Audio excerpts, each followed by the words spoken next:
ఏమిట్రా నంది, రోడ్లు ఇలా ఉన్నాయి? మీరు వస్తున్నారని పందిరి వేయించారు. రోడ్లు కూడా ఎక్కడ వేయిస్తారు స్వామి? శృతి తప్పుతున్నావు నంది. గురువుగారు రండి రండి. ఏమిటయ్యా ఈ రోడ్లు? గురువు గారు వస్తున్నప్పుడు ఇవన్నీ చూసుకోవడం తెలీదు? ఎలా ఉంది స్వామి శృతి? బాగుంది. అబ్బా నంది స్వామి, నోటితో పలకవలసిన సప్తస్వరాలు నడువులో పలుకుతున్నాయేమిట్రా? మరి ఒళ్ళంతా సంగీతమే కదా స్వామి. లెస్స బలికి దీర్ఘాయుష్మాన్. నమస్కారం గురువుగారు. ఎందుకు మొహాట పడతావు? నమస్కరించు. మొహాటం ఎక్కువ వెధవుకి. పాలలో ఏం కలిపావు? పాలు మరి చిక్కగా ఉన్నాయని కొద్దిగా నీళ్లు కలిపానండి. ఇంకేం కలిపావు? పంచదార కలిపానండి. అక్కడే తప్పు చేసావు నువ్వు. ఏమయ్యా, గురువు గారు తింటున్నప్పుడు వడియం, తాగినప్పుడు మిడియం కంపల్సరీ అని తెలీదా నీకు? వెళ్ళు తీసుకురా. గురువు గారు మీరు రండి సార్. నేను ముందే చెప్తున్నాను, నా కచేరీ అయిపోయేంత వరకు ఎవరూ లేవటానికి వెళ్ళలేదు. ఎవరికైనా అర్జెంట్ అయితే వెధవా వెధవా రండి.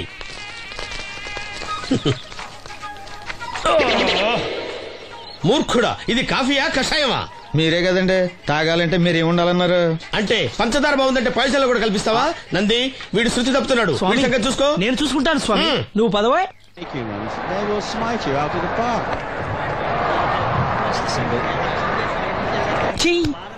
పీకాడు.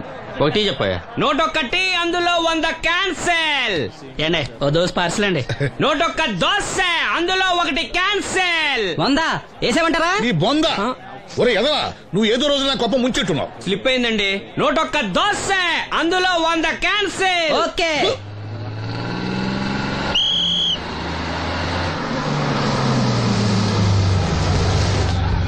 రాసిను జాగ్రత్త, మెల్లగా జాగ్రత్త వెళ్ళరా. నువ్వు రామ్మా, ఎక్కు, పైకి ఎక్కు, లోపలికి వెళ్ళిపో.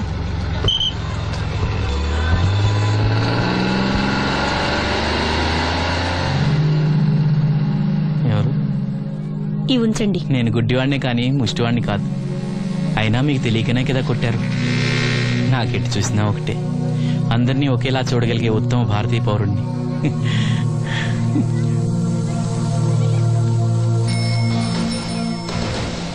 ఒరే ఎదవా, సీన్ వచ్చాడు, ఇల్లు తీసుకురా. సీను రా, వెళ్దాం. ఓ పకీరా, మనమే. ఒకటి చెప్పండి. 101, అందులో 100 క్యాన్సిల్. ఈ ఎదవలా నాకు వచ్చినేంటి? రే 1-20. రామసీను రా, కూర్చో. ఏటి క్రికెటా? మనోళ్ళు బానే ఆడుతున్నారా? ఏంటి ఆడేది? ఆస్ట్రేలియా వాళ్ళైతే చొక్క నీళ్లు కూడా ముట్టుకోకుండా చెమటలు కక్కేలా ఆడుతున్నారు. మనోళ్ళు ఆడుతున్నారు బాల్ ఆడడం, పెప్సీ తాగటం, బాల్ ఆడడం, పెప్సీ తాగటం, పీతల్లా తాగుతున్నారు అంతే. ఓ అదా, అవి పెప్సీ వాళ్ళ యాడ్స్ కదా. ఓ సీను టీ పట్టారా గాడిద? మర్యాద మర్యాద. ఓహో, హై క్లాస్ గాడిద గారు, ఓ మంచి వేడి వేడి టీ పట్టురామా. మన దగ్గర మంచి ఎక్కడుంది, అంతా వేడే గాని. చెప్పింది చేయరా ఎదవా. టీ వద్దులే బాబాయ్, రాజుగారింట్లో పెళ్లికి పాడమని పిలిచారు, అక్కడ ఎలాగూ తాగాలిగా. అయితే వచ్చేటప్పుడు నాకు కూడా ప్లాస్కోలో పట్టుకురా సీను. ఇక్కడ చెత్తటి తాగలేక సస్తున్నాను. రాజుగారింట్లో పాడడానికి ఎవరో పెద్ద వచ్చాడు సీను. అబ్బే లేదే, నన్నే పాడమని పిలిచారు. నా రిక్షాలోనే రాజుగారింట్లో దింపొచ్చా. ఏవో 4 డబ్బులు వస్తాయనుకున్నా, గండి పడిందనమాట. ఏం చేస్తాం? ఏంటి సీను ఇంకా ఎక్కడ ఉన్నావు? పెళ్లి టైం అవుతుంది పదా. పెళ్ళిలో పాడడానికి ఎవరో సంగీత విద్వాంసులు వచ్చారంట కదా. ఎంత విద్వాంసులు వచ్చినా వాళ్ళు గొంతు పాడతారు, నువ్వు మనసుతో పాడతావు. అయినా నీ పాట లేకుండా ఈ చుట్టుపక్కల గ్రామాల్లో పెళ్లినట్టు అవుతాయిరా. వెళ్ళరా. సరే వెళ్ళొస్తా బాబాయ్. ఎల్లెళ్ళు, భోజనాల టైంకి నేను వస్తాలే. గురుగారు, నా మాటిని మీరు కూడా రావచ్చు కదా. 4-5 కూరలు వేసుకుని కడుపు నిండా పెళ్ళిలో తినొచ్చు. ఎప్పుడు ఈ కూడా తింటారంటారు. దీంతో కొట్టాలంటే నాకే బొక్క. మన మాట ఎందుకు తింటారు మీరు? ఏమండి రాజుగారు, ఏమిటి ఇంకా ఆలస్యం? ఈ కచేరీ అయిపోతే నాకు గణపవరంలో గండ పేరడం, గుడివాడలో గజారోహణం, కాకినాడలో కనకాభిషేకం. అది నెక్స్ట్ మంత్ రా ఫూల్. ఓహో, ఓ 10 నిమిషాలు ఆగితే. ఏమిటి, ఎందుకు 10 నిమిషాలు? రాహుకాలమా? మా సీనుగాడు వస్తాడు. సీనుగాడా? వాడెవడు? వాడేమన్నా మైక్ సెట్టింగ్ చేస్తాడా ఏమిటి? మా ఊళ్ళో వాడు లేకుండా ఏ కార్యక్రమం జరగదండి. వాడు పాటలు పాడతాడు. పాటలు పాడతాడా? తాను సేనంతటి వాడిని నన్ను ఇక్కడ పెట్టుకుని ఎవడో సీనుగాడు రాలేదని కచేరీ ఆపుతారా? హిమాలయ పర్వతం అంతటి వాడిని నన్ను ఎదురుగా పెట్టుకుని ఫ్రిజ్ కోసం చూస్తున్నట్టుంది. అడుగో రానే వచ్చాడు. ఈ గుడ్డివాడు పాటలు పాడతాడా? పాడడానికి కావాల్సింది గొంతు గాని కళ్ళు కాదు కదా స్వామి.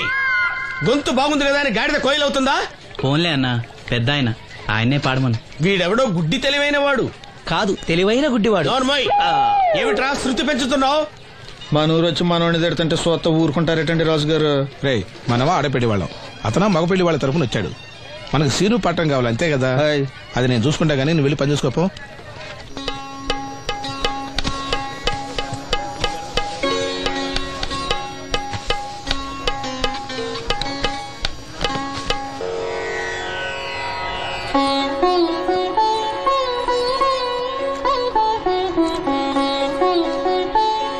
బాబు, శాస్త్రం నుంచి సంగీతం పుట్టిందనుకున్నారు గాని సంగీతం ప్రకృతి నుంచి పుట్టిందన్న విషయం నీ నుంచే తెలుసుకున్నాను బాబు.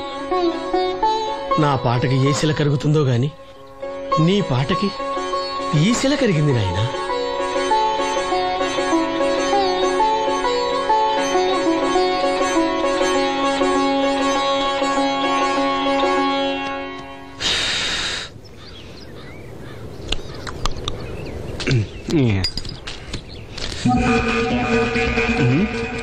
ఎరా పెళ్ళి పాట పాడుతున్నావా? అవునని రాజుగారు డబ్బులు ఇచ్చారా?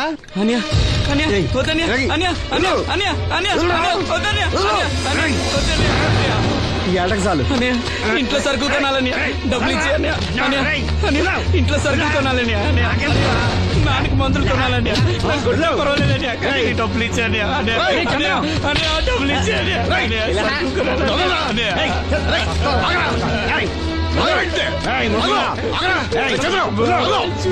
వాడు కష్టపడి సంపాదించిన డబ్బులు లాక్కుంటా సిగ్గులేదురా? దున్నపోతున్నా ఉన్నావు. కుటుంబాన్ని పోషించాల్సిన పోయి కళ్ళు లేని వాడు శుభ్రం లాక్కుంటావురా? ఈ నీతి కబుర్లన్నీ గుళ్ళో చెప్పు, లేదా అడ్డ మీద రాసి నీ హోటల్లో పెట్టుకో. అంతేగాని అడ్డ వచ్చేవాడిని అడ్డంగా నరికేస్తా. నరికెందుకు డబ్బించుకో. ఊరుకోరా, ఊరుకో. వాడు ఎదవరా? ఎదవ తెలుసు కదా. అమ్మా, అన్నయ్య వచ్చాడు. అన్నయ్య జాగ్రత్త. అన్నయ్య జాకెట్ తెచ్చావా? పర్వాలేదులే, తెస్తావని అనుకున్నాను. తెచ్చావా? మా మంచి అన్నయ్య. అమ్మా చూసావా ఎంత బాగుందో? దీన్ని ఇప్పుడే కుట్టడానికి ఇచ్చేస్తాను. రేపు ఉదయం వెళ్ళొచ్చు కదమ్మా. ఇప్పుడే. అది తోడుకునేదాకా నిద్రపోదరా. సామాన్లు తెచ్చావా అయ్యా? ఇదిగో అమ్మా. డబ్బులు సరిపోలేదు, నాన్నగారికి తైలం మాత్రమే తీసుకొచ్చాను. ఈ డబ్బేంటి? కింద పడ్డానమ్మా. చూసుకుని నడవచ్చు కదరా. నేనా? ఒళ్ళంతా నొప్పులుగా ఉన్నాయి, కాసంత వేడి నీళ్ళు పెట్టమ్మా. అలాగే.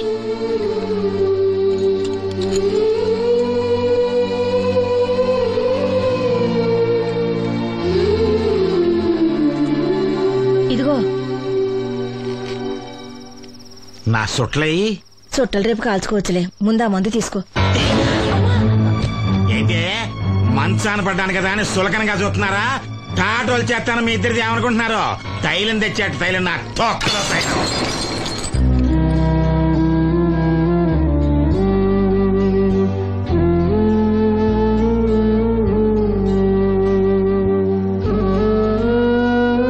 అయ్యో, పగలగొట్టేశారా? అవునురా, పగలగొట్టాను. అయితే ఏంటి, కొడతావా? కొట్టు, కొట్టరా. నడివిరిగి మంచాన పడ్డాను కదా, పెద్దానికి మీ దయాదాక్షిణ్యాల మీద ఆధారపడుతున్నాను కదా. అది కాదు నాన్న, అది అప్పు చేసి తెచ్చాను. ఏంటి అప్పు చేసి తెచ్చావా? అప్పు ఎందుకు చేయాల్సి వచ్చిందో చెప్పరా? ఏం జరిగింది? వీడు చెప్పలేదా? లేదే. గుండె బద్దలవుతున్నా వీడు నవ్వుతూనే ఉంటాడు. బాబాయ్ నువ్వు ఉండరా, తోడబుట్టినోడంట, తాగుపోతేదవా. వీడు కష్టపడి సంపాదించిన డబ్బంతా గద్దలా వచ్చి తనుకుపోయాడు. పైగా పైగా దారిగా వచ్చి అందరి ముందు కొట్టాడు. చంద్రం అలా చేశాడా? బుద్ధులు ఎక్కడ పోతే, ఒకప్పుడు ఊరంతా గడగడలాడించిన ఈ రౌడీ దాని పెద్ద కొడుకు కదా. ఎవరికో కడుంబండి నడుము నెరగొట్టి మంచంలో పడుకోబెట్టారు. కాని వాడిని అలా వదలరు. ఏదో రోజు జనంతా కలిసి పాతేస్తారు. అరే, బయట వాళ్ళే వీడి మీద జాలి పడుతున్నారు. మీరు వాడి మీద జాలి చూపించకపోయినా పర్వాలేదు, కనీసం మనిషిగా చూడండి.